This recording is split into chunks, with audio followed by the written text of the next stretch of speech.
Good evening. My name is Edward Sanshin Oberholtzer. I'm the resident priest and guiding teacher here at the Joseph Priestley Zen Sangha in Lewisburg, Pennsylvania. We're an affiliate of Empty Moon Zen. My teacher, James Myon Ford Roshi, Zen teacher and retired Unitarian Universalist minister, has quoted me on Facebook making the claim that the Christmas Carol by Charles Dickens is the greatest of all 19th century Buddhist texts. I plead guilty. I've gotten a certain amount of amused ribbing over that accusation, and in the interests of being argumentative and curmudgeonly, like Ebenezer Scrooge, easily one of my favorite characters in any novel, until, that is, he takes that characteristic and most unfortunate Dickensian turn towards the maudlin at the end of the story. Anyway, in the interests of being argumentative and curmudgeonly, allow me to justify myself.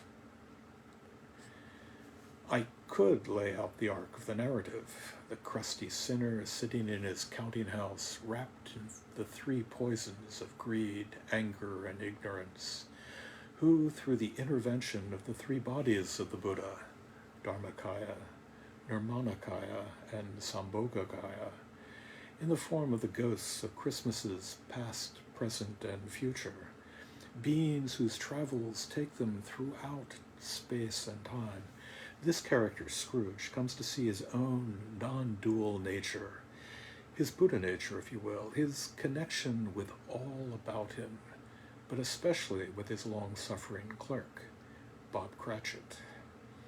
I could do that, but it's the Dharma talk before the last Thursday before Christmas, and in the interest of brevity, let me restrict myself to that greatest of all Dickensian bodhisattvas, Fred, otherwise known as Scrooge's nephew.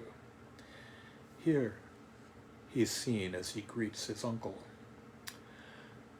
"A Merry Christmas, Uncle! God save you!" cried a cheerful voice. It was the voice of Scrooge's nephew, who had come upon him so quickly that this was the first intimation he had of his approach.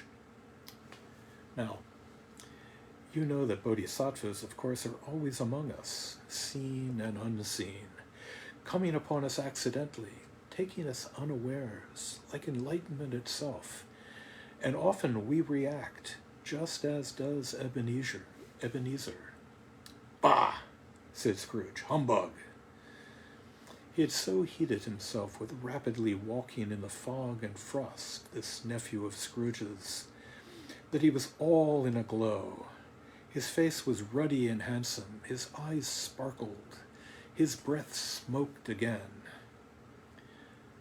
Now, I particularly like this image of the nephew, not far removed in appearance from a protective deva in one of those Tibetan tankas, images of the fierce beings who stand guard over the Dharma in the snow-covered mountains of Tibet.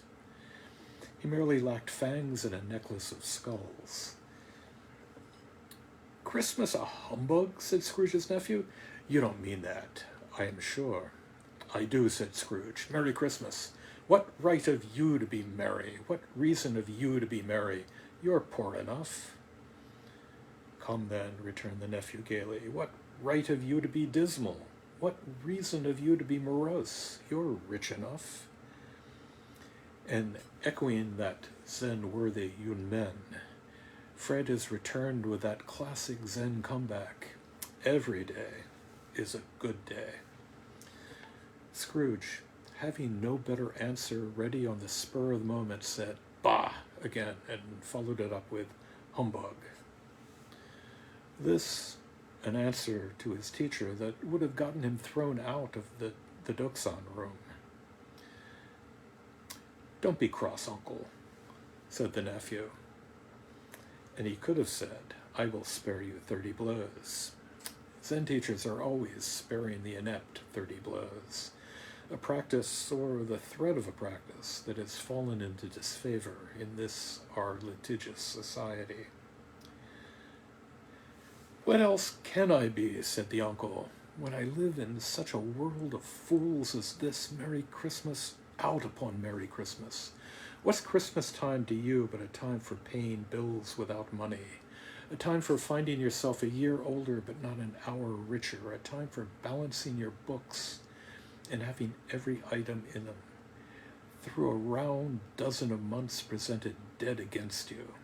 If I could work my will, said Scrooge indignantly, every idiot who goes about with Merry Christmas on his lips should be boiled in his own pudding and buried with a stake of holly through his heart. He should.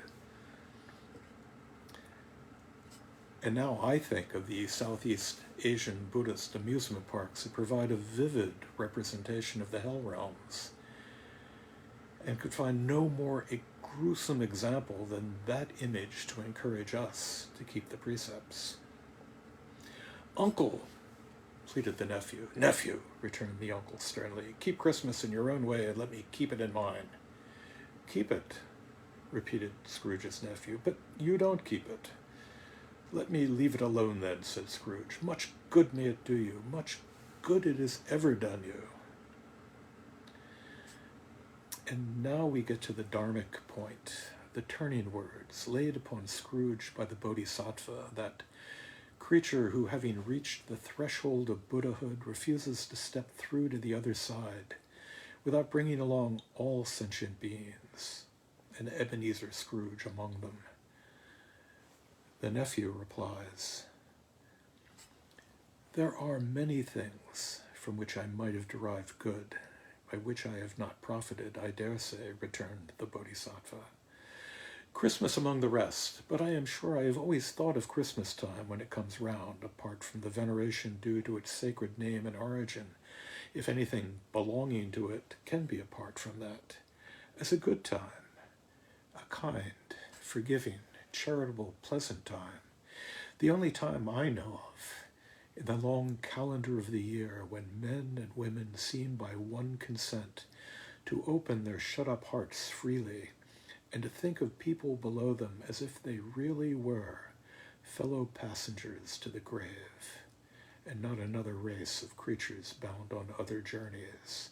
And therefore, uncle, though it has never put a scrap of gold or silver in my pocket, I believe it has done me good, and will do me good, and I say God bless it. And so we have it. If I had to lay out one single phrase, one sentence to support my belief that 19th century was touched by the Dharma, it would be these words. The only time I know of in the long calendar of the year when men and women seem by one consent to open their shut-up hearts freely and to think of the people below them as if they really were fellow passengers to the grave, and not another race of creatures bound on other journeys. Look about you.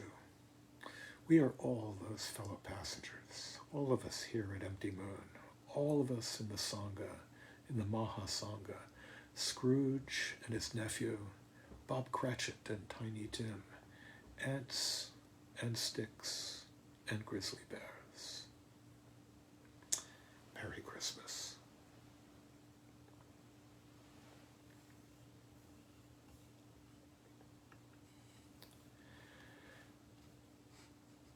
So, shall we end with the 4 Bodhisattva vows?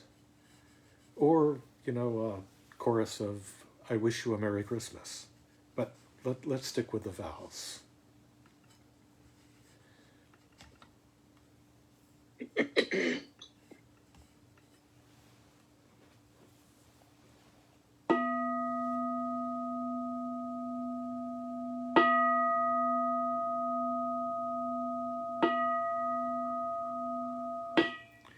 The 4 Bodhisattva vows. Beings are numberless. I vow to free them. Delusions are inexhaustible. I vow to end them. Dharma gates are boundless. I vow to enter them. The Buddha way is unsurpassable. I vow to embody it. Beings are numberless. I vow to free them. Illusions are inexhaustible. I vow to end them.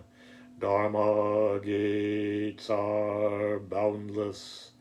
I vow to enter them. The Buddha way is unsurpassable.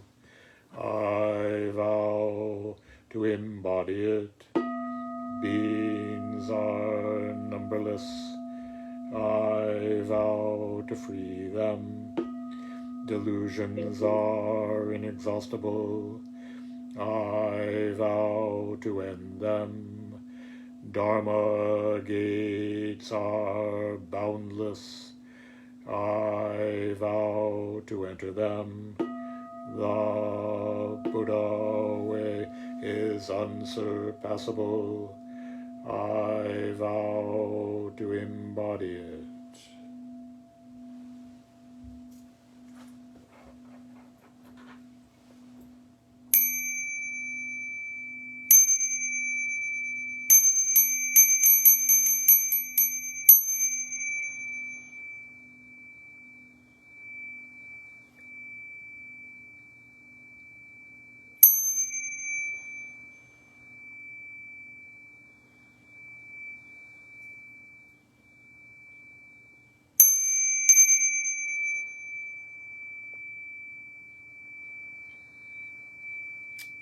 And a final bow to the community.